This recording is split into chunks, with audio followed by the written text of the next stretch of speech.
Kristen Welcome coming to you from Outlaw Review. And I have Johnny from the Sonic Creeps here today, and we're going to talk all about the crazy cool stuff he has going on for Halloween. How are you doing today? I'm doing fantastic. Thank you for asking. So, first off, I know you guys have a pretty big thing coming up here, several really kick-ass Halloween shows. Why don't you start telling me about that? Yeah, so we have a bunch of music we've been working on, and like a lot of bands that are in a horror outfit like ours, October and fall generally tend to be like a pretty busy time of the month for us. So we were going to have one show that we were asked to do with Doyle Wolfgang von Frankenstein for his band, Doyle, and that'll be in November.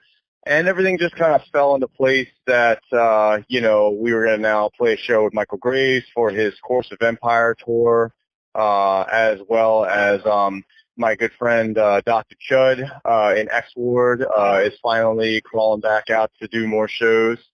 We also are playing one of our buddies' shows as well. And we're including all of that into one big festival pass that we're putting together for people at a reduced rate. Just try and, pull more people in and a lot of people like seeing all those bands anyway, so it's a really great opportunity for them to get to see us and to get to see those bands and as well as hear the new music and new content that we're putting out. Most definitely, and for people in the area who, are big horror fans, it's definitely an awesome opportunity. Yeah, I think so. We generally tend to play with a lot of these bands when they come around. We have a good rapport with the club owners that book them and everything, and we're usually one of the first bands they ask, which is very gratifying. But it's gonna be a pretty packed Halloween season for us. So it's never just one day out of the year. Awesome. So tell me how you guys got your start as a band. Oh, well, I've just been trying to do this for a long time, all the way through when I was in high school and, trying to tell people that you want to be a very theatrical type band and usually scares away, musicians and people that think it's going to be nothing but a bunch of makeup and clowning around and that kind of thing. And, it never was really my intention of what I wanted to do. And, over the years, they've had a bunch of, members come and go. And our first album, as I mentioned, our good friend Dr. Chud, he was the ex-Misfits drummer, people that listened to the 90s albums, played a bunch of shows with him and his solo band. And when we needed a drummer to do our first album, he said he was more than willing to come down and do it. And he was doing it right at the same time that he was doing Abominator for Doyle, so everything just kind of worked out, and the rest is pretty much history. We've just been going at it, and it's kind of a resurgence for the band now, which is really good because we basically have gone out of punk music and we're into thrash and melodic metal. So it's much heavier, it's much more beefed up, and we've been kicking it in high gear with the stage show. The people that follow our page and follow my personal page on Facebook have seen, snippets of stuff I've been putting out in preparation for these shows. So, we have a lot to show people. We have a lot to prove again. So we're really excited to show everybody what we're doing. So you said there's some special stuff that you do for your stage shows. Talk a little bit about that. It's mostly just getting into building, props, depending on the size of the venues that we're playing. We're a medium to mid-level size band with draw and everything like that. So it really depends on how much we can fit in the stage, and where we're at in sets, whether we're opening up or if we're headlining shows. So it's just putting as much on stage as we can. It's nothing on the level of like Gwar because that takes a lot of money and it would take a very, very large stage to do what they do. But we're always trying to do as much as we can in the boundaries that we're given. Do laser lights and fog, and obviously, we have our outfits, and we're working on, at my workshop, we're working on building, some big, giant Tesla towers and all sorts of really cool stuff like that. So by next spring, we're going to be doing a lot of big headlining shows for ourselves and putting that together for a full release of the EP that we've been working on for probably the better part of 2.5, 3 years now. So we got a lot that we're going to be releasing. We have a much bigger online presence. As I know your site just announced that we put out the .com site. We're working on making more of a presence online, music videos, that kind of stuff. So Awesome. Naturally, that was going to be my next question, as I saw the Halloween advertisement is talking about getting a chance to get 4 unreleased songs from the EP. Certainly talk to me a little bit more about the album release and what fans can expect. Well, the fans, oh my goodness, I apologize, things going crazy out here. So the people that picked up the first album, will right away know where our influences came from. It was 90s era Misfits and Michael Graves type things, and it was all sorts of stuff like that. The new album that we're putting together and this EP that's going to be releasing before it, like I said, it's just much heavier. It's got a lot more metal and thrash and almost melodic death metal type attributes to it. But it doesn't lean in any one direction of any of those. So it's pretty well rounded for the songs that we're writing. It's overall it's better composed, I think. All the guys in our band, basically, they're very eclectic with their music, and we're all very, very different from one another. Like, none of us listen to the same music together. So when we get together, the writing's just been off the walls. But we work really good together when we're frantically just trying to throw things into the pot. So, but the cards that you mentioned, those were going to be released 1 per show for these 4 shows.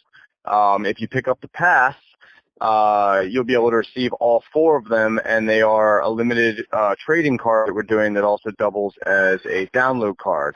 So before we release the EP in full next spring, we're going to be giving people a listen to 4 of the new tracks off of that. And they also are done by my tattooer from House of Madness, Mr. Jason.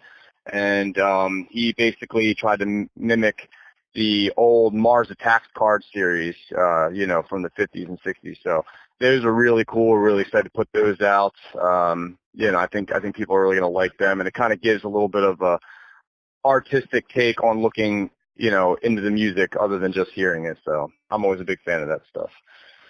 That sounds awesome. So if you had to pick one of those tracks that's your favorite, what would it be and why? Good question. I think the first one we're probably going to also release online just so people can hear it, would be the song called The Brain That Wouldn't Die. That's a really good song. That's got a lot of underlying emotional context in it, and it's a good banger. So people tend to like that one when we play it live. So that's going to be one of the ones we're most excited to put out. Awesome. So tell me what inspires you to write. Where do some of your lyrics come from? Well, they used to just come from horror movies. Just do some people would call it a little bit lazy writing, but I always try to some of my emotions and some of the things I'm going through into those storied lyrics, if you will.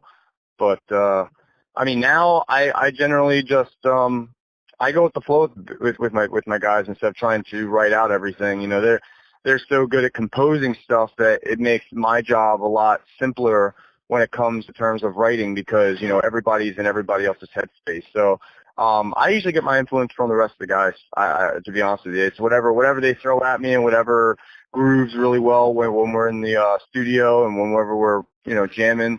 And it's just finding that right mix and that right melody that pops with all the rest of the tunes. So that's really where we're at. And does the instrumentals usually come first when you guys are writing, or is it lyric driven? Usually it used to come a lot from me picking up a guitar and writing, and there's still a few songs that are like that, but and I'm not going to name which ones because I'm not very big on playing guitar. But usually it used to come from me, but now it's mostly they put together a composition of music, and they'll throw it at me and say, hey, how do you like this? And or Eric or Nick, or they'll come to me with some kind of guitar composition, and we just sit down, we hammer it out until something comes of it, or we scrap it and start on something new. And now you guys have a pretty big tour you just mentioned coming up next year. Talk a little bit more about that. Any details you can share on that yet? Not really, because I'm not sure where we're going to be at between all of our, all of us have regular jobs and kids and, family lives and home lives here. So it's really hard, getting everybody's schedules locked down. I do know that, we have, we've got tour buses, and we've got, we print all of our own merch now for the most part. We build our own stuff. We've really tried to take after that DIY mentality as much as we possibly can without having to pay a company to do it for us. We have a great producer, our boy Dustin, in Cabin Studios in Virginia. He's the one that no one else touches our music. He's the one that we go to. So he's the one we did with the last album and the demos before that. So he's great.